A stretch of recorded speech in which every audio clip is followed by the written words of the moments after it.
Bonjour à tous. J'avais prévu une prédication d'1 heure et demie, donc ça va. On va être pile poil pour la réunion de membres juste après, on aura juste le temps de manger.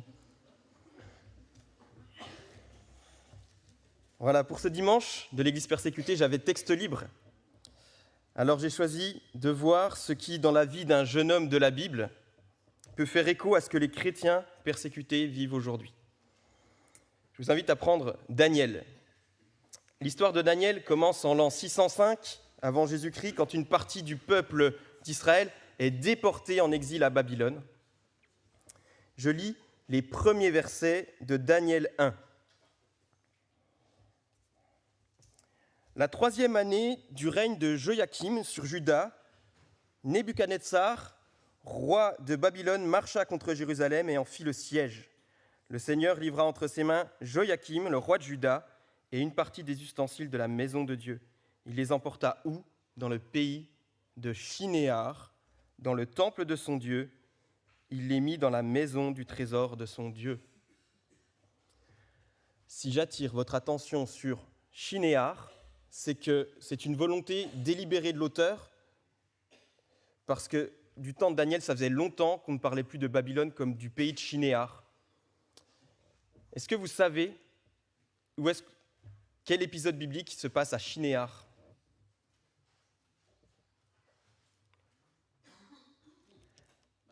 Oui, c'est notre pasteur, il a la bonne réponse. Genèse 11, Babel, la tour de Babel. Babylone, c'est le lieu de rébellion contre Dieu. Et c'est ainsi que dans la Bible, Babylone, devient le lieu symbolique d'opposition à Dieu, l'esprit du monde. Et c'est pourquoi, lorsqu'on arrive dans le Nouveau Testament, plus tard avec Pierre, il peut dire des premiers chrétiens, je le cite, qu'ils sont des étrangers en exil à Babylone. Pourtant, dans le Nouveau Testament, Babylone, ça fait longtemps qu'elle est tombée. Mais c'est pareil. Ils vivent dans une société comme Babylone, païenne, pluraliste. Il n'y a pas de vérité absolue. Chacun a sa vérité.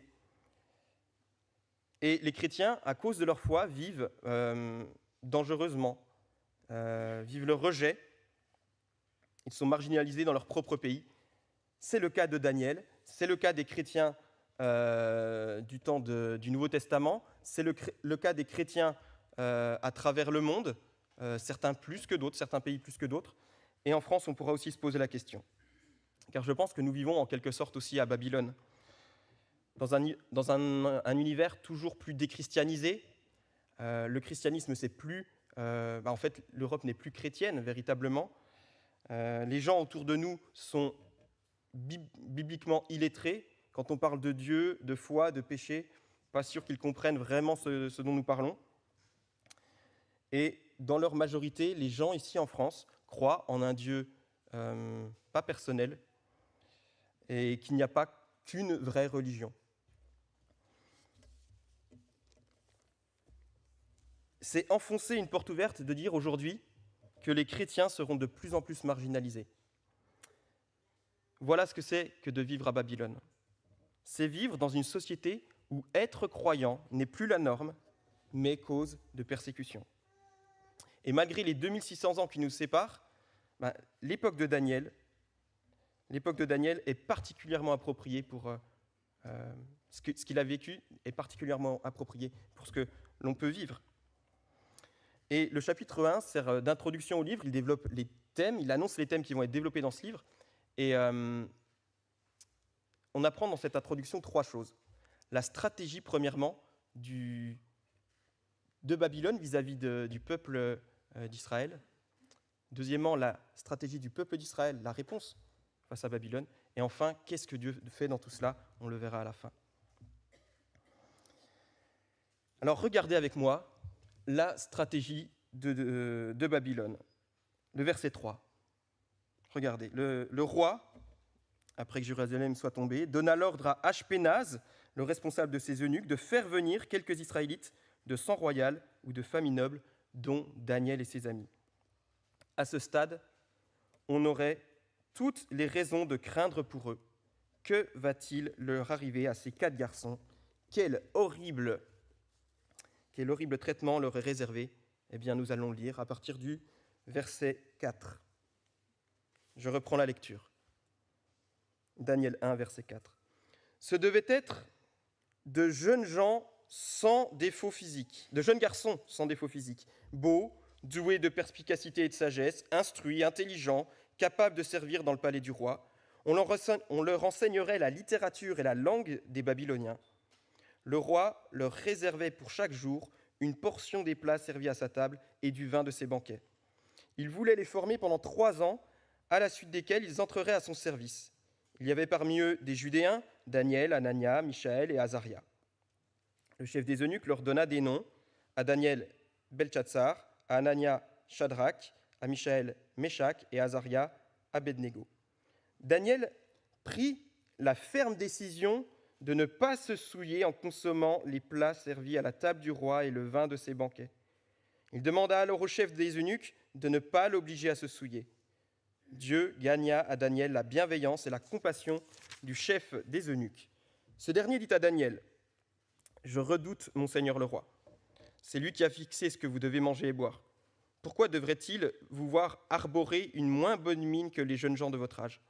À cause de vous, je risquerai ma tête auprès du roi. » Daniel dit alors à l'intendant, auquel le chef des eunuques avait confié la responsabilité de lui-même, d'Anania, Michaël et Azaria, « Fais donc un essai avec tes serviteurs pendant 10 jours, qu'on nous donne des légumes à manger et de l'eau à boire.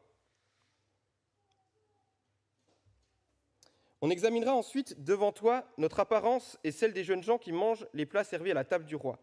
Puis, agis avec nous, tes serviteurs, en fonction de ce que tu auras constaté. » Il leur accorda ce qu'ils demandaient et fit un essai avec eux pendant 10 jours. Au bout de 10 jours, ils avaient meilleure apparence et avaient pris plus de poids que tous les jeunes gens qui mangeaient les plats servis à la table du roi.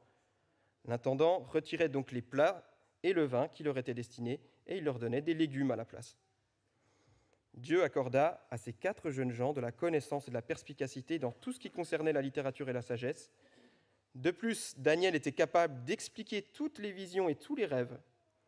Au moment fixé par le roi pour qu'on les lui amène, le chef des eunuques les présenta à Nebuchadnezzar. Le roi discuta avec eux, et parmi tous ces jeunes gens, il n'en trouva aucun comme Daniel, Anania, Michaël et Azaria. Ils furent donc admis au service du roi. Sur tous les sujets qui réclamaient de la sagesse et de l'intelligence et sur lesquels il les interrogeait, le roi les trouvait 10 fois supérieurs à tous les magiciens et astrologues présents dans tout son royaume. Telle fut la situation de Daniel jusqu'à la première année du règne de Cyrus. Jusqu'ici, la parole de Dieu.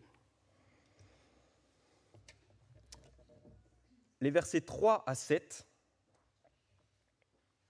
décrivent les stratégies mises en place par Nebuchadnezzar, roi de Babylone, pour parvenir à une dimension mondiale. Et elle est diablement géniale. Si vous avez pour projet de devenir dictateur mondial, prenez des notes, ça va s'afficher. Plutôt que d'assujettir par la force, il assujettit par l'assimilation. La stratégie de Nebuchadnezzar est d'imprimer sur l'esprit malléable de ces jeunes hommes les valeurs de Babylone. C'est une brillante stratégie qui a fait ses preuves. On prend les peuples conquis, les élites, et on les forme. On leur promet toutes sortes de choses. Et il y a 3 volets. 3 volets. Premier volet, l'éducation. On voit, versets 3 et 4, qu'il sélectionne soigneusement les jeunes prometteurs parmi l'élite d'Israël pour les rééduquer à Babylone. Voilà donc des jeunes garçons, certaines versions nous disent des enfants, on peut penser 13, 14, 15 ans, de bonne famille, à l'esprit vif, beaux gosses, et on leur enseignait toutes les valeurs et les principes qui faisaient d'eux de bons Babyloniens. Pour eux, ça impliquait sans doute de remplacer tout ce qu'ils avaient appris sur Dieu et leur Dieu par une nouvelle religion, de la magie, de l'astrologie, etc. Mais le programme de Babylone ne s'arrête pas à la salle de classe. Deuxièmement, les privilèges. Verset 5. On attrape plus de mouches avec un pot de miel qu'avec du vinaigre. Vous connaissez ? C'est ça, c'est vrai. Hein ? Du coup, verset 5, regardez, le roi leur réservait pour chaque jour une portion des plats servis à sa table et du vin de ses banquets. Il voulait les former pendant 3 ans, à l'issue desquels ils entreraient à son service. Voilà ce qu'on leur fait miroiter, ayez des bonnes notes, les gars, travaillez bien à l'école, et puis voilà, faites-vous un bon CV, entrez dans les bonnes universités, et vous aurez tous les privilèges. Vous aurez une place dans les plus grandes entreprises du CAC 40, aux meilleures tables du pays, et puis un compte en banque bien fourni. Voilà ce qu'on leur propose. Bien sûr, ça fait réfléchir. Et puis, troisième volet, l'identité, verset 6. La tactique finale, c'est de changer leur nom. Et regardez, s'affiche, je vous laisse découvrir leur signification. Prénom hébreu, prénom babylonien.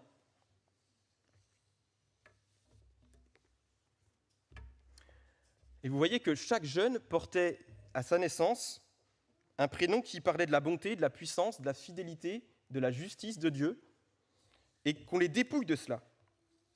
Parce qu'à Babylone, ça ne plaît pas de s'appeler Azaria ou Daniel lorsqu'on est vers le temple d'un dieu babylonien. Donc dans un certain sens, ça se passe plutôt bien pour ces 4 jeunes. Ils mènent une grande vie, l'université, les privilèges, mais le but de la procédure, c'est d'éliminer Israël et le Dieu d'Israël de leur mémoire et de leur inculquer les valeurs, la culture et la vision du monde de Babylone. Transformer leur vision du monde. Voilà quelle est la stratégie, l'assimilation. Et aujourd'hui, c'est toujours le cas. On ne se battra pas contre vous. Venez, devenez l'un d'entre nous, venez étudier, lisez nos journaux, regardez nos programmes, et avant que vous le sachiez, vous aurez peut-être oublié votre Dieu, et vous serez devenus des enfants du système, vous aurez absorbé les idéologies et les valeurs de Babylone. Ça commence en France un peu, je trouve, aujourd'hui. On assiste à certaines formes de persécution, bien sûr. Les chrétiens sont parfois calomniés dans la bouche des politiques, ils sont moqués à la télé. Il se peut même qu'un chrétien perde son travail pour sa foi, mais ça reste inhabituel. Ça reste inhabituel pour le moment. On pourrait penser que tout va bien. Les chrétiens vont à l'université, il n'y a pas vraiment de discrimination, ils ont accès aux emplois comme les autres, ils peuvent gravir les échelons, très bien. Mais gardons en mémoire la technique de l'ennemi, l'assimilation. Voici un extrait d'Andrew Wilson, un pasteur qui s'est converti à 15 ans. Il est pasteur à Londres, son parcours est fascinant. Après avoir grandi dans l'église anglicane, il a écrit un livre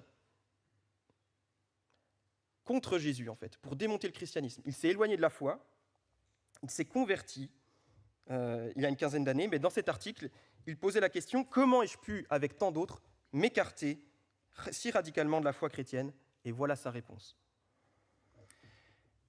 Comme la plupart des personnes éduquées en Europe de l'Ouest, j'ai grandi dans une culture majoritairement séculière et anti-religieuse. Les universités, les radiodiffuseurs et les médias, d'une manière générale, ne sont pas simplement non religieux, ils ne sont pas neutres, ils sont anti-religieux, carrément. Et à ma grande honte, je crois que c'est ça qui m'a fait perdre ma foi durant ma jeunesse. C'était si peu cool d'être chrétien. Avec la mentalité d'un enfant dans une cour de récré, je sentais dans mes tripes qu'être chrétien n'était pas sexy comme avoir des boutons ou porter un appareil dentaire. La majorité de la presse et des politiques sont des non-croyants, dont beaucoup sont fervents dans leur haine du christianisme et dans leur diffusion d'une idéologie séculière et pluraliste. Si nous ne le voyons pas, il nous est impossible de maintenir une identité chrétienne. Fin de la citation. Ce qu'il dit, pour paraphraser un peu, c'est que lorsqu'on va à l'université, ce n'est pas marqué Babylone Academy, mais en quelque sorte, ça le pourrait parce que c'est pétri voilà, de l'esprit du monde, des nouvelles théories, idéologies qu'on inculque.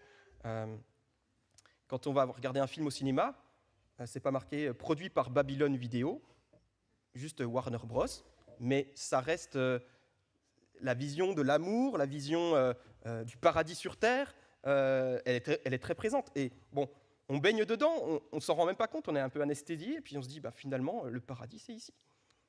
J'ai pas besoin de Dieu. Tout va bien, on est bien ici à Babylone. Notre société n'est pas neutre. Il y a encore quelques années, en Pologne, on leur enseignait le russe, on transformait leur église en... Il y a même une cathédrale qu'on a transformée en musée des technologies, du progrès, de la science. On arrêtait la religion et on leur enseignait les sciences naturalistes, etc. Je ne dis pas que c'est mal, hein. C'est bien, mais Les chrétiens en Pologne avaient dit à leurs enfants, mais ne crois pas tout ce qu'on te dit à l'école. Il y a de la propagande. Méfie-toi de leur idéologie, méfie-toi de leurs journaux.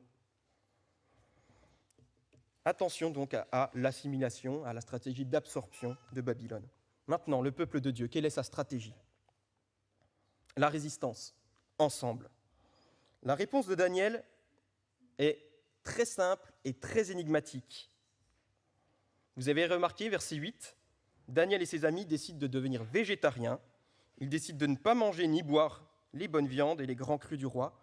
Voilà, vous savez désormais comment résister dans la persécution. Devenez vegan. C'est tout pour aujourd'hui, je vais prier. La grande énigme, c'est pourquoi le végétarien? Pourquoi des idées vous viennent à l'esprit? Pourquoi est-ce qu'il refuse les mets du roi de boire le vin? Alors on pourrait se dire, c'est pas cachère.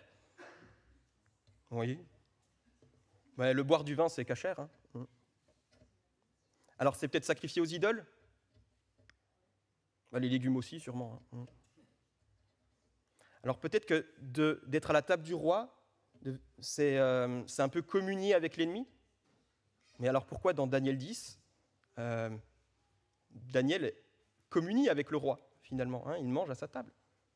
Il boit les mets raffinés, les vins succulents et les mets raffinés. On peut faire plein d'hypothèses, mais à mon sens, je n'en ai pas trouvé une meilleure que l'autre. Je ne suis pas vraiment entièrement satisfait, mais voilà, le fait est qu'à un certain point, Daniel et ses amis ont tracé une ligne sur le sable et ont dit jusqu'ici, mais pas plus loin. Et au risque de tout perdre, ils ont pris position, ils ont résisté. Et sur le terrain de la logique, il y aurait matière à les critiquer. Comment se fait-il qu'ils aient suivi des cours d'astrologie, de magie, mais qu'ils n'étaient pas prêts à faire des concessions sur le menu de la cantine? Comment se fait-il qu'ils aient accepté de changer de prénom? Un prénom qui prête allégeance à un autre dieu. Et je suis sûr que Ashpenaz donc le chef des eunuques, aurait eu matière à les critiquer. Mais vous êtes obtus d'esprit. Arrêtez de vous formaliser. Le fait est qu'à un certain point, ils ont dit jusqu'ici, pas plus loin. S'ils voulaient rester fidèles à Dieu.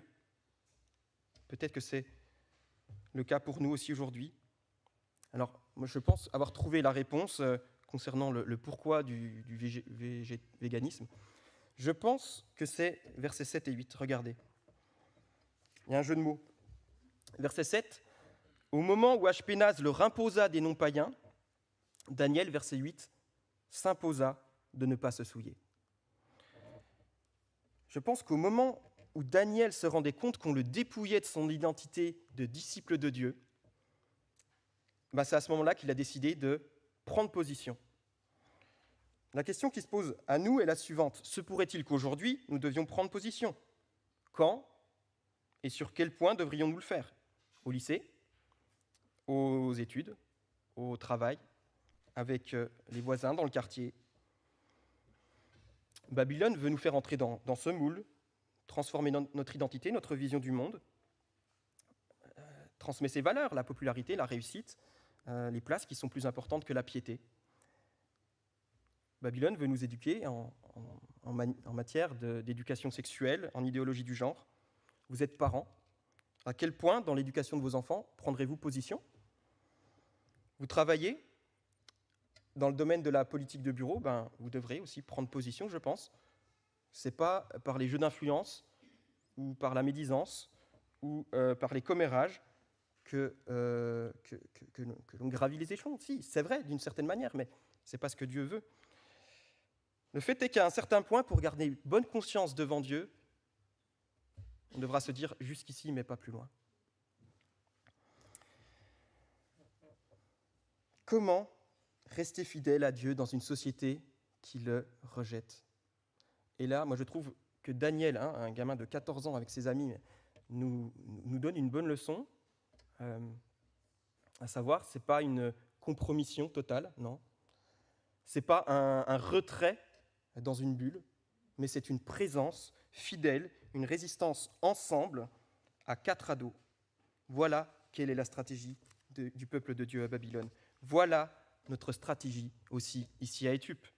Nous ne sommes pas 4, nous sommes beaucoup plus. Ils étaient 4, ils ont résisté ensemble.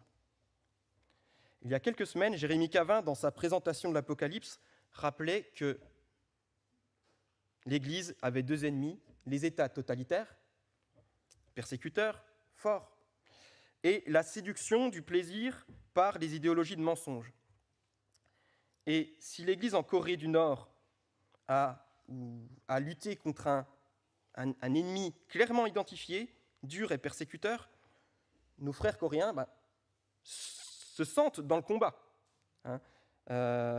Soit ils résistent, soit ils s'enfuient, soit ils cèdent. C'est chaud. Nous avons pour mission de prier pour eux, de prier pour la providence de Dieu, pour leur foi, pour leurs persécuteurs, pour leur famille. Nos églises en Europe, pour l'instant, ont plus à lutter contre la séduction et le mensonge avec ce soft totalitarisme. Certaines églises, d'ailleurs, sont déjà tombées dedans, le piège, comme disait Raoul tout à l'heure.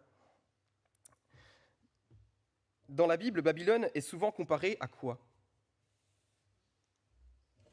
Une prostituée. C'est encore le pasteur qui a la bonne réponse.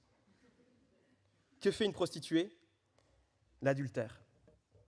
Elle pousse à l'adultère. Et les hommes se détournent de leurs femmes. Les hommes, ici, se détournent. C'est l'adultère spirituel, se détournent de Dieu. 2 dangers guettent notre Église. D'un côté, à l'intérieur de l'Église, la complaisance. L'esprit du monde peut s'infiltrer. Actuellement, en Occident, il y a une grande porosité aux influences du monde. Le relativisme, il n'y a plus d'absolus moraux. Les idées véhiculées séduisent, s'infiltrent et essayent de s'amalgamer avec le christianisme, ce qui nous donne un christianisme faux ou édulcoré. Je pense à l'évangile de la prospérité, par exemple. Et d'un autre côté, une opposition à l'extérieur de l'Église. C'est, comme je vous le disais tout à l'heure, une opposition croissante, pas franche, plutôt un totalitarisme soft. Il y a une pression de plus en plus grandissante de la société où les chrétiens sont appelés à se conformer à une éthique toujours plus éloignée de la volonté de Dieu. La société caricature systématiquement ce que dit la Bible, l'éthique chrétienne. Et les chrétiens sont de plus en plus, c'est peut-être votre cas, poussés à l'autocensure, à moins témoigner de leur foi. D'autant plus que la recherche du bonheur, la recherche du bien-être et du confort est devenue cette nouvelle idole, tant et si bien qu'on ne cherche plus à se battre pour le bien, mais pour le bien-être.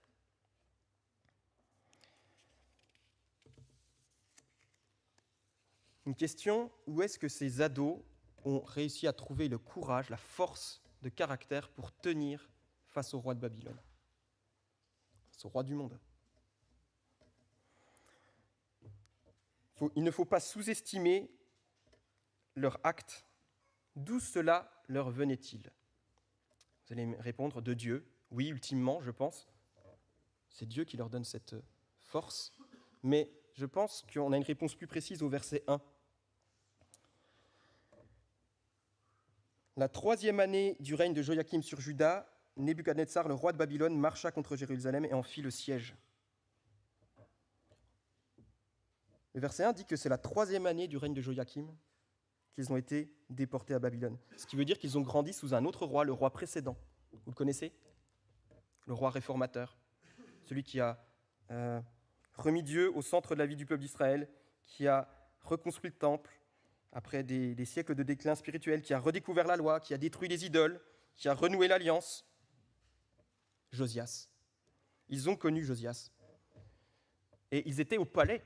Et ils ont pu être abreuvés de ce renouveau spirituel en Israël, avec les noms qu'on leur connaît, donc dans la foi du Dieu d'Israël. Ça ne leur est pas tombé dessus par hasard.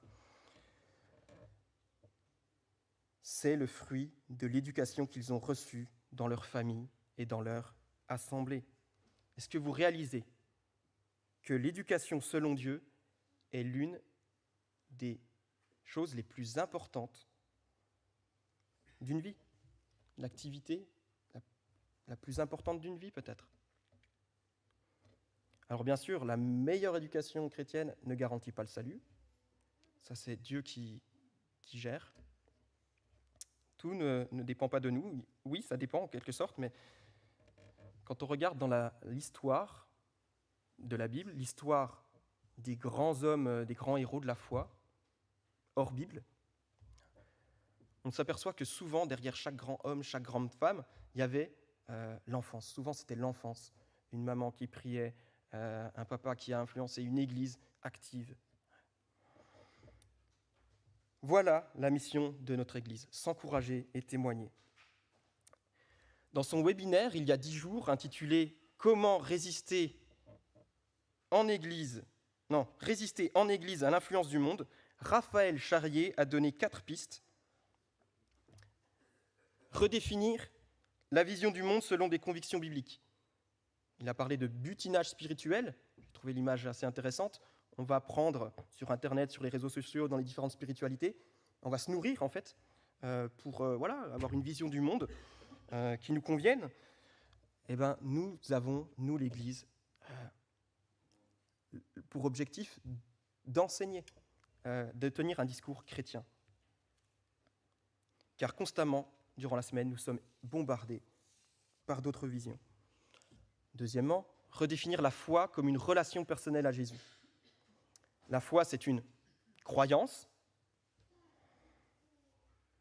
mais c'est aussi une confiance en une personne.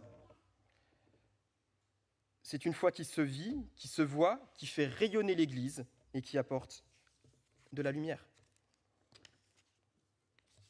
Troisième piste, redéfinir une manière de vivre selon le royaume de Dieu. L'Église doit forger non pas que les connaissances, mais une habitude morale. Nous ne transmettons pas seulement un savoir, mais un savoir-vivre.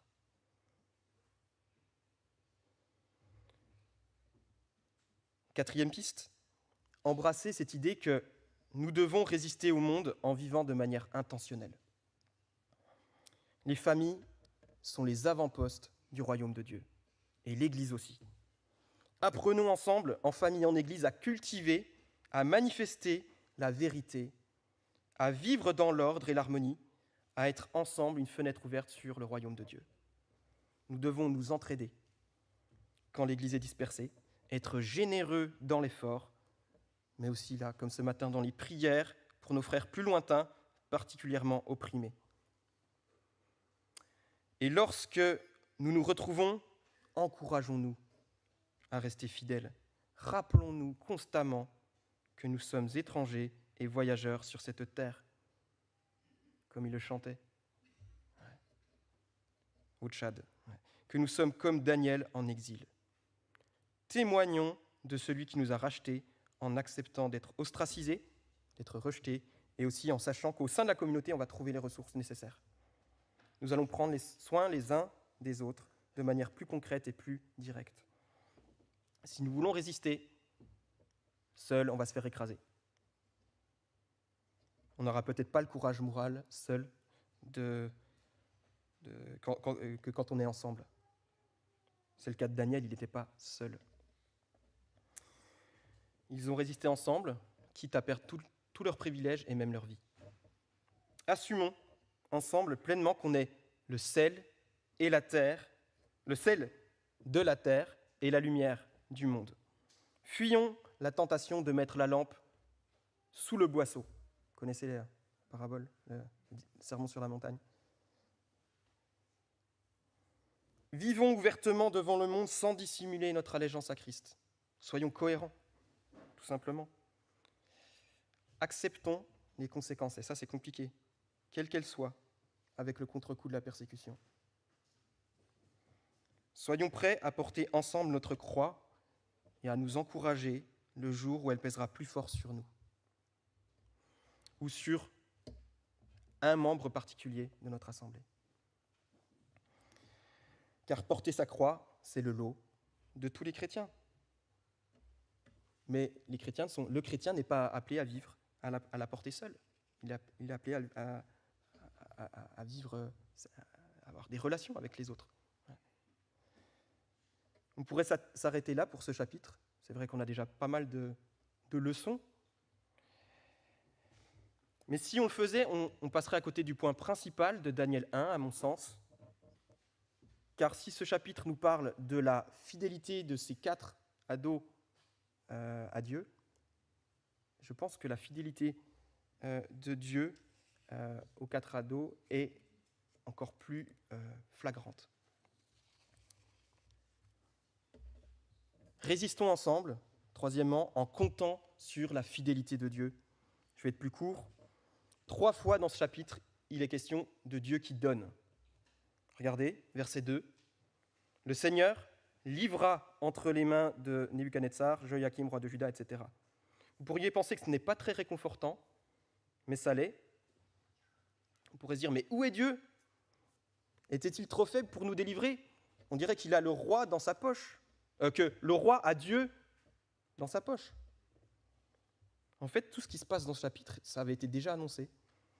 En 2 Rois 20, je lis, « Les jours viennent, avait annoncé Dieu au roi Ézéchias 90 ans plus tôt, où les péchés de mon peuple, tout ce qui se trouve dans ton palais sera emporté à Babylone. On emmènera même certains de tes propres fils pour être eunuques dans le palais du roi de Babylone. » Ça y est, Daniel 1. C'est exactement ce qui se passe. Daniel, Dieu est aux commandes. Dieu est fidèle à sa parole. Mais pas seulement. Verset 9. Dieu, littéralement, donna à Daniel d'obtenir la compassion du chef des eunuques. Et en 1 Roi 8, 50, Salomon, lorsqu'il inaugure le temple, il pense déjà à la suite.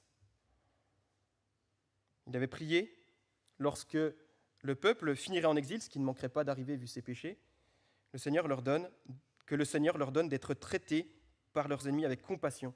Et c'est le même mot qui est utilisé, compassion, par Ashpenaz, le chef des eunuques. Dieu est donc aussi fidèle à ses promesses. Ces promesses sont belles. Enfin, verset 17, Dieu accorda aux 4 garçons de la connaissance, etc. Non seulement à cause de leur alimentation frugale, Dieu leur a permis d'être en meilleure santé que les autres, mais il a honoré leur fidélité en leur donnant des capacités hors normes, au point que Nebuchadnezzar les trouve 10 fois supérieurs aux autres. Dieu est fidèle à son peuple. Si le Seigneur a pu garder fidèle à lui ses garçons, il est capable de nous garder fidèles aussi, dans toutes les circonstances, jusqu'à son retour. Même lorsque nous prendrons position, particulièrement. En conclusion, le dernier verset nous dit presque en aparté, tel fut le cas, la situation de Daniel jusqu'à la première année de règne de Cyrus. C'est-à-dire l'année où fut promulgué l'édit du retour, ça fait 70 ans plus tard. Donc toute la vie de Daniel, en fait. La fidélité de Dieu a été suffisante pour toute la vie de Daniel, toute la durée de l'exil. Les rois se sont succédés, les empires se sont succédés, les Babyloniens, les Perses. Mais Dieu a soutenu Daniel durant tout ce temps. On parlait tout à l'heure de la fournaise, l'enfer de la fournaise. Il n'était pas, lui, vraiment dans la fournaise, mais la fosse au lion. Ouais. Et de la même manière, Dieu est capable de nous garder fidèles jusqu'à son retour. Prions. Éternel, Dieu de Daniel, tu es fidèle à ta parole, tu es fidèle à tes promesses, tu es fidèle à ton peuple. Et s'il nous arrive d'être infidèles, toi, tu demeures fidèle et plein de compassion. Tu l'as prouvé en donnant Jésus. La bonne nouvelle, ce n'est pas que tu es fidèle à ceux qui te restent fidèles, mais c'est que tu as donné ton Fils pour sauver les pécheurs infidèles que nous sommes. Notre salut ne dépend pas de notre pureté ni de notre fidélité, mais du sacrifice sans défaut de Jésus. Merci pour cette grâce et aussi pour la grâce que tu nous fais d'être un peuple nombreux ici à Étup, pour pouvoir ensemble prier les uns pour les autres et user d'ingéniosité pour nous encourager à résister d'une manière digne. Et si on prend un peu de hauteur, à soutenir nos frères éprouvés par une persécution plus frontale et violente. Que ton nom soit honoré. Amen.